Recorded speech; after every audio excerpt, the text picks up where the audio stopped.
샬롬. 오늘 예배 함께 하신 여러분들을 주님의 이름으로 축복합니다. 예수님께서 비유로 말씀하시다 이제 마지막 시간이죠. 비유가 끝난 것이 아니라 많은 비유가 있지만 2023년에 계획된 이 비유 말씀들을 좀 정리합니다. 오늘 마지막 시간 선한 목자의 비유입니다. 사실은 예수님께서 비유로 말씀하시다 이 설교 시리즈는 저한테는 숙제였습니다. 전에 교회에서 교회를 떠날 무렵 시작했던 이 설교 시리즈가 이 비유 시리즈였습니다. 몇 편의 설교를 하고 나서 끝내지 못하고 저희 교회에 오게 돼서 언젠가 이것들을 좀 마무리를 지어야겠다 이런 생각이 좀 마음속에 있었고요. 사실은 그래서 오늘 이 비유 설교를 마치면서 저에게도 특별한 일이 된 것 같습니다. 이 비유 시리즈를 끝내지는 못했지만 우리 전액교회 성도들과 마지막으로 나눴던 비유가 이 선한 목자의 비유였습니다. 그때 이 말씀을 묵상하면서 남기고 가는 제가 계속 기도해야 될 성도들이 계속 떠올랐습니다. 소송이란 어긋난 암초에 부딪혀서 어쩔 줄 몰라하는 성도가 있었습니다. 가정의 문제로 힘들어하는 성도도 있었고, 사업 때문에 경제적인 문제로 주저앉은 성도도 있었습니다. 건강을 잃고 힘이 없어 병 속에 누워있는 성도도 있었고, 앞으로도 열릴 것 같지 않은 미래를 걱정하는 성도도 있었습니다. 사실 우리의 인생 여정 가운데 앞길을 정확하게 아는 사람은 없죠. 누구에겐가 그 앞길은 막막하고 잘 보이지 않는 것일 수 있습니다. 이 선한 목자의 비유를 보면서 주님이시라면 성도들 향해서 이 비유를 시작하시면서 이렇게 말씀해 주셨을 것이다 생각했습니다. 길을 잃은 내 양들에게, 방향을 잃은 내 양들에게 이 말씀을 준다라는 것이죠. 어쩌면 이것은 지금도 마찬가지인 것 같습니다. 오늘 이 말씀을 통해서 여러분의 인생의 여정에 있어서 길을 찾고 방향을 찾게 되시기를 축원합니다. 요한복음 이 10장에서 나오는 이 비유의 시작은 사실은 어떤 사건입니다. 어떤 사건 때문에 예수님께서 말씀하셨던 비유예요. 어느 날 예수님께서 소경을 고치셨습니다. 요한복음 9장에 나오는 이야기입니다. 아주 희한한 방법으로 고쳐주셨어요. 예수님의 땅에 침을 뱉어 진흙을 이겨서 눈에 바르게 했고, 또 실로암 연못에 가서 씻으라고 말씀하시면서 그 소경이 눈을 뜨게 된 그런 이야기였습니다.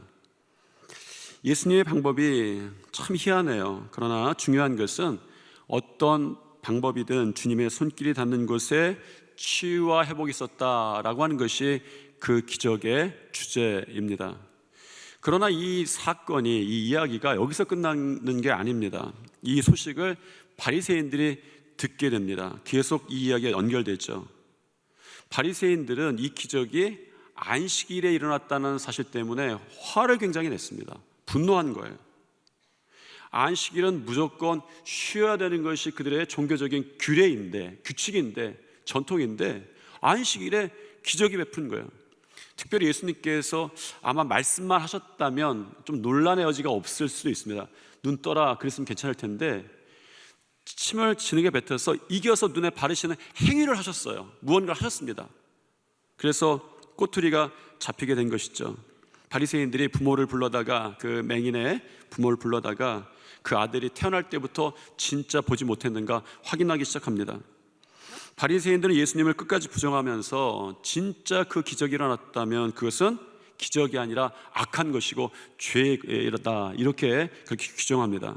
그래서 이 눈뜬 맹인을 결국 바리새인들은 축출시켜 버립니다. 회당으로부터 축출시키고 그들의 유대 공동체로부터 내보내요. 축출합니다. 아주 이 사건이 보통 사건이 아니었던 거죠. 그리고 예수님께서 그 다음에 그 장면에 이 비유를 말씀하십니다. 이런 배경에서 보자면 이 비유를 이해하기는 그렇게 어렵진 않습니다. 예수님이 선한 목자시고 바리새인들이 강도요 도적이요 사꾼 목자인 거예요. 좀 더 교훈적으로 보아도 그렇게 어려운 비유는 아닙니다. 사실 우리가 오늘 읽은 본문에서 이 비유가 끝나지 않고 21절까지 계속되죠. 이 말씀의 요점은, 주제는 세 가지로 이야기됩니다. 19세기 설교가였던 스펄전의 말을 빌리자면 이 비유의 주제는 너무나도 간단해요. 완전한 목자, 완전한 지식, 완전한 희생. 나는 선한 목자다. 완전한 목자예요. 내가 아버지를 아는 것 같이 아버지도 나를 안다. 완전한 지식이에요. 내가 너희를 위해 희생한다. 너희를 위해서, 양을 위해서 목숨을 버리노라. 완전한 희생입니다. 그러니까 이 비유의 내용은 사실은 2000년 동안에 그렇게 변한 게 없어요. 주제가 누가 봐도 이런 비유에 도달하게 되어 있습니다. 예수님은 선한 목자시고 우리에 대해서 아시고 우리에 대해서 자신을 희생하신다라는 것이죠. 이러한 것이 우리의 삶에 심겨진다면 우리는 주님의 선함을 충분히 삶에서 풍성하게 맛볼 정도입니다. 이해하기 어렵지 않죠. 그런데 우리는 성경에서 이 말씀을 직접 들었던 사람들은 전혀 다른 반응을 하고 있는 것을 보게 됩니다. 6절 말씀인데 같이 한번 읽어보겠습니다. 예수께서 이 비유로 그들에게 말씀하셨으나 그들은 그가 하신 말씀이 무엇인지 알지 못하니라. 그 사람들이 예수님 비유를 들었는데 무슨 소린지 알지 못했다고 성경은 전하죠. 어떤 부분이 그렇게 어려웠을까요? 예수님이 한자를 사용하시고 어려운 말을 이렇게 나열하시는 것은 아니었습니다. 사실 이 비유 자체도 이스라엘 사람들에게는 너무나도 익숙한 거죠. 여러분에게 올리브 나무를 키우는 이야기를 하면 여러분이 잘 이해하지 못합니다. 어려울 것이죠. 여러분에게 낙타를 키우는 이야기를 하면 좀 어려울 수 있습니다. 우리가 경험해보지 못한 거기 때문에 잘 알지 못할 수 있습니다. 그런데 이스라엘 사람들에게 목자, 양, 유목 문화는 삶의 그냥 일부분인 거예요. 실제로 양이라고 하는 그 단어 자체가 성경에 500번 이상 나옵니다. 654번 나와요. 놀랍죠? 이거 정확히 셌어요. 654번. 양이라는, 이 목자라는 단어는 500번 이상 504번 나옵니다. 세보실 필요는 없어요. 그냥 많이 나오는구나, 그 정도로 많이 나오는구나. 성경에 많은 이야기가 나오는데 그 이야기들을 지배하는 가장 강력한 주제가 있다면 양과 목자의 이야기인 거예요. 왜? 삶에 맞닿아 있으니까 그 얘기를 참 많이 한 거예요, 성경에서. 어쩌면 목자와 양들에 관한 예수님의 비유는 다른 비유들보다 쉽고 이해하기 쉬웠어야 합니다. 이해했어야 합니다. 내용이 이렇죠. 목자는 당연히 양의 우리의 문으로 들어가고 만약 문으로 통하여 들어가지 아니하고 다른 데로 넘어가는 자는 절도요 강도다. 또한 목자는 양을 위하여 문을 열고 닫으며 목자가 양을 부르면 양은 목자의 음성을 아는 거로 따라가되 목자가 아닌 타인의 음성을 알지 못하는 거로 따르지 아니하고 도리어 도망한다. 비유가 매우 쉽고 당연합니다. 그리고 이 이야기를 듣던 눈치 빠른 사람들은 예수님이 바리새인들 향해서 절도요 강도며 사꾼 목자다 이렇게 말씀하시는 것을 그리고 스스로를 선한 목자로 비유하신다는 것을 눈치챌만 하죠. 이 정도는 그 당시 상황에서 눈치채기는 어렵지 않습니다. 이야기 맥락이니까. 그런데 왠지 사람들은 이 비유로 하신 말씀이 무엇인지 알지 못했다 이렇게 본문은 이제 전하고 있습니다. 사람들은 예수님도 알고 바리새인도 알고 양도 알고 선한 목자도 압니다. 그런데 사람들이 이해하지 못한 한 가지가 있었어요.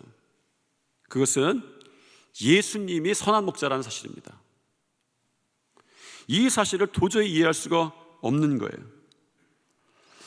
예수님이 선한 목자라는 사실을 우리가 인정하지 않고는 우리도 사실은 이 비유를 온전하게 이해할 수는 없습니다. 사실 이 비유는 예수님의 일반 비유와는 다른 종류의 것이라고 요한은 소개해요. 왜냐하면 다른 곳에서 비유라고 썼던 헬라어와 이곳에 비유라고 나오는 이 비유가 단어가 좀 차이가 있습니다. 다른 곳에서 우리가 그동안 했던 비유들, 들었던 비유들은 파라볼레라는 것을 썼죠. 파라볼레라는 말은 곁에 두고 그것을 잘 이해하게 돕는 그런 뜻이 있었습니다. 그런데 여기에 나오는 비유라는 단어는 신약성서에 딱 2번 쓰여졌습니다. 다른 하나는 베드로후서 2장에 쓰여졌는데 그것도 비유라고 써있지 않고 속담, 수수께끼, 격언 이렇게 쓰여 있는 거예요. 사실은 이 단어의 원어는 우리로 표현하자면 은유에 더 가깝습니다. 그러니까 비유라기보다 은유인 거예요. 예수님이 선한 목자라고 직접적으로 말씀하시는 것이 아니라 은유를 통해서 도달하는 지점이 선한 목자다, 내가 선한 목자다 라는 것까지 이르러야 된다는 뜻입니다. 좀 더 정확히 말해서는 이 은유를 통해서, 선한 목자의 은유를 통해서 도달하는 지점은 예수님께서 그리스도다라는 거예요. 사실 선한 목자라는 말은 새로운 말이 아니었습니다. 왜냐하면 성경에 보면 하나님의 사랑과 하나님께서 사람을 돌보시는 것을 형상화할 때 유대인들이 저들이 가장 이해하기 쉽게 목자와 양으로 그렇게 비유하곤 했습니다. 그래서 구약에서는 이스라엘 인도하시는 하나님이 선한 목자예요.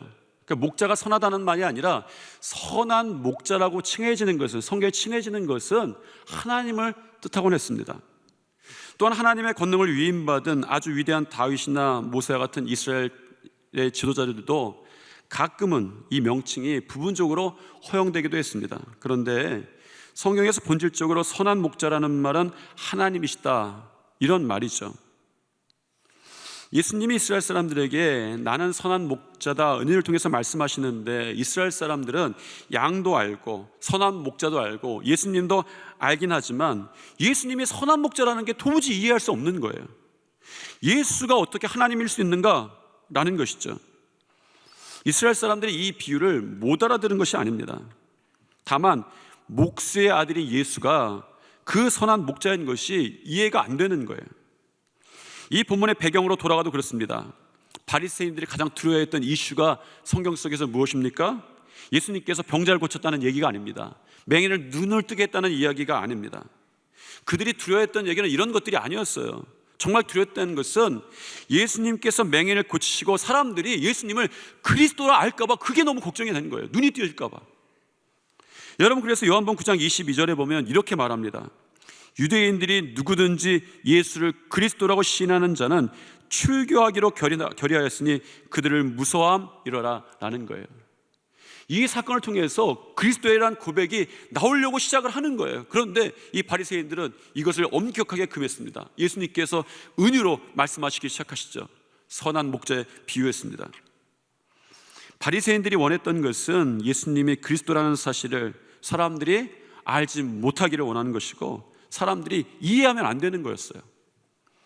분명한 것은 이 비유의 전제가 예수님께서 알려주고 싶었던 것이 예수가 그리스도라는 확실한 사실이었습니다.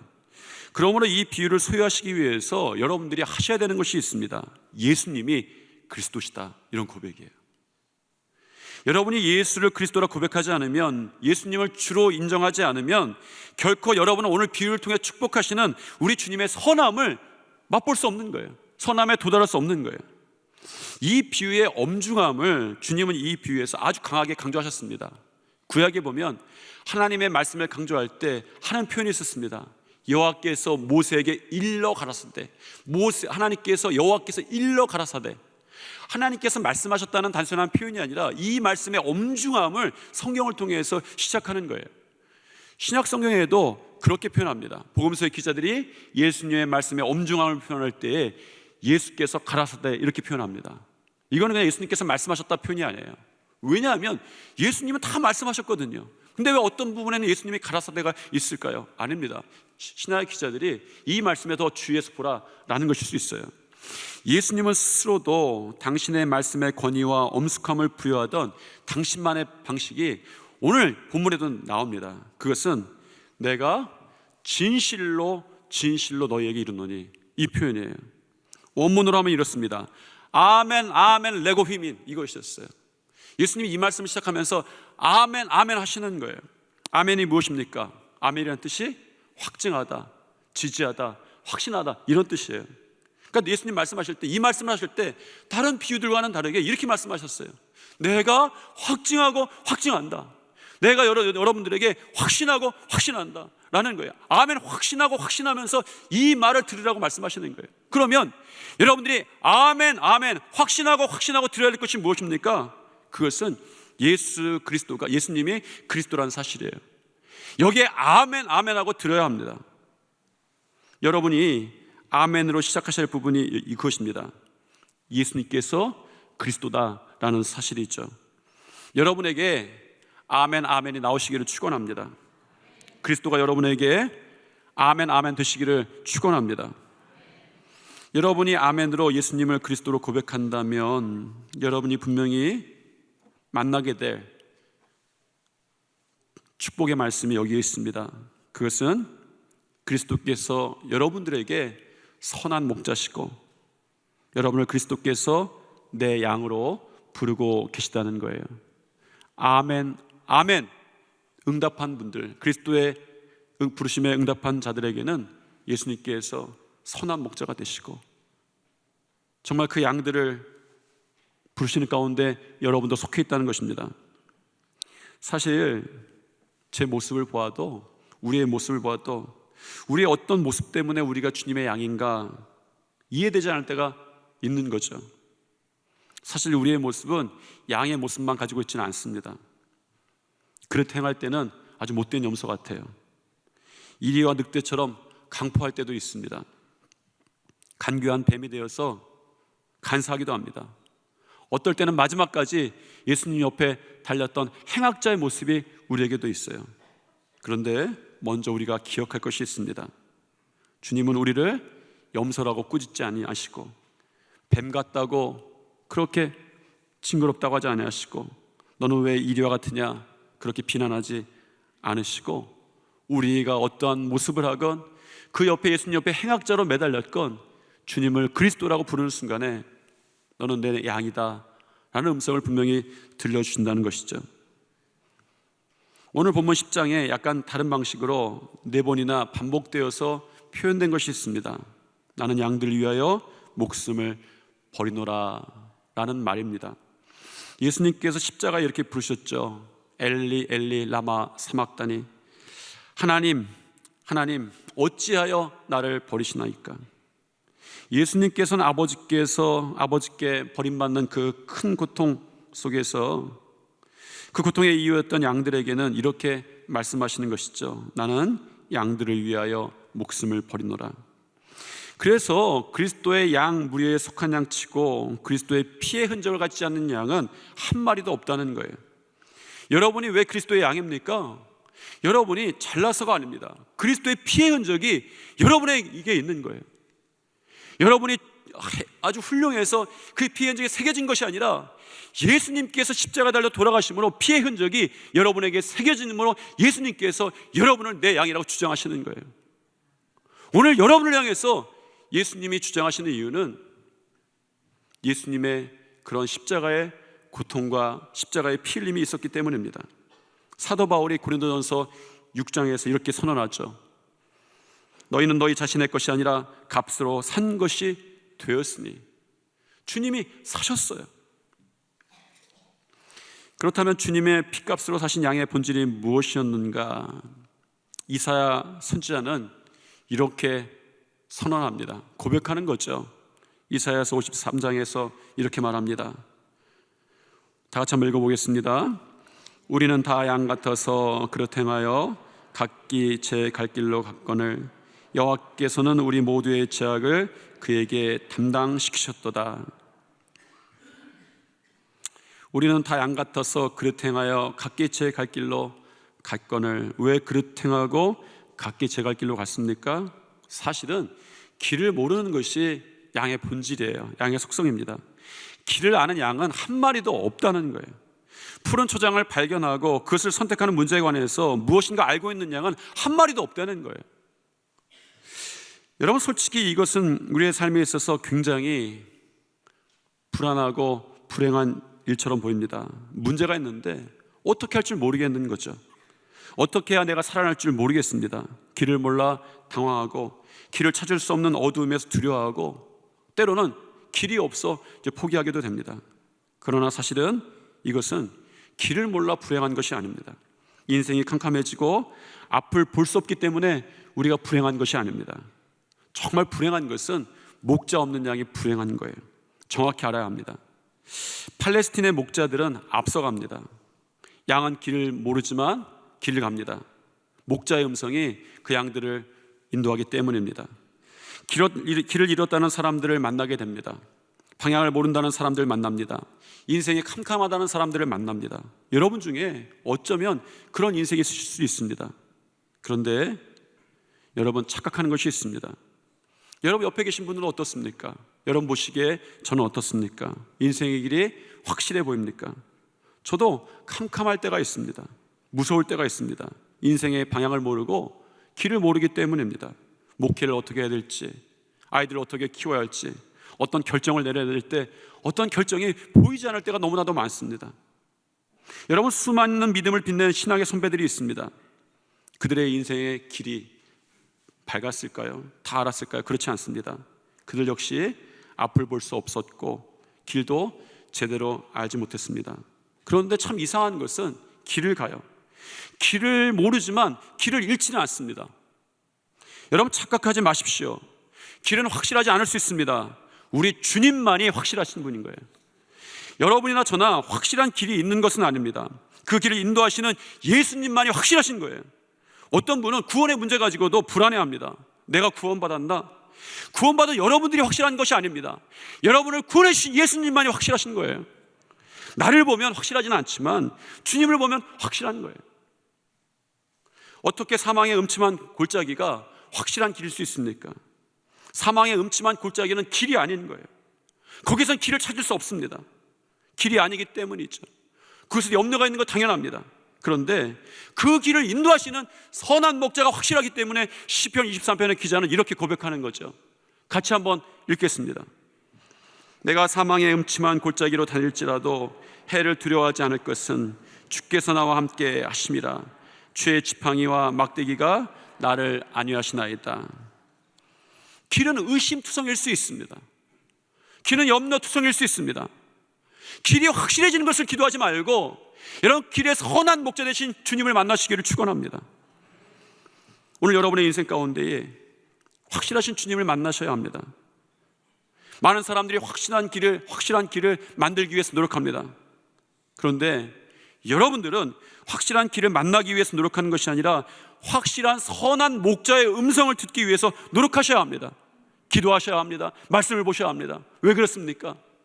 길을 모를지라도 그 길을 인도하시는 선한 목자의 음성이 들리기 때문이죠. 길은 없습니다. 다만 우리 주님이 함께 하시는 거예요. 그리스도 되신 주님께서 이렇게 말씀하십니다. 내가 곧 길이요 진리요 생명이다. 여러분의 인생 가운데 방황하고 길을 잃고 주저하는 인생이 있다면, 인생의 사자와 이리 가운데 둘러싸여 있는 염려의 인생의 주인공이 여러분이라면 오늘 여러분들에게 이런 선한 목자의 음성을 듣는 축복이 있게 되시기를 축원합니다. 나는 선한 목자라, 나는 내 양을 안다. 우리 주님이 말씀하시는 것이 있습니다. 내가 내 양을 안다 라는 뜻입니다.